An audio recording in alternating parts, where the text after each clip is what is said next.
ready, I'm going to walk you through the steps for how to create your sculptural letter. To begin, fold your poster board, and then with a pencil, draw very large the letter that you have chosen.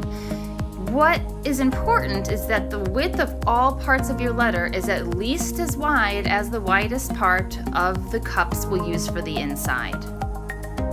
If you need to check with the cups and see if it's wide enough, and then cut out your letter. Cut your letter out carefully. You will be cutting through 2 sheets of poster board, and you don't want them to get off track from each other. So I kept the fold, and I didn't cut that part off until the very end. That way I could keep it together like a book. It just made it easier to cut. When you're finished cutting out your letter, you should have 2 identical letters. From here, you are going to use up to 20 3-ounce bathroom cups. You're going to place these cups alternating the direction of inside up or inside down. You're going to place your cups on your letter first and just see how many you need and kind of arrange them, in the best way possible. And then you're going to glue them down. So you just go one by one, turn your cups over, and then turn it back down.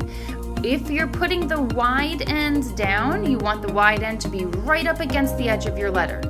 When you're putting the small end down, you want it to be about a couple centimeters from the edge.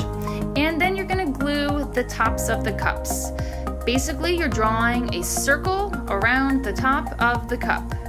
And then you're going to sandwich the cups between both sides of your letter. So you put the other side on top like this.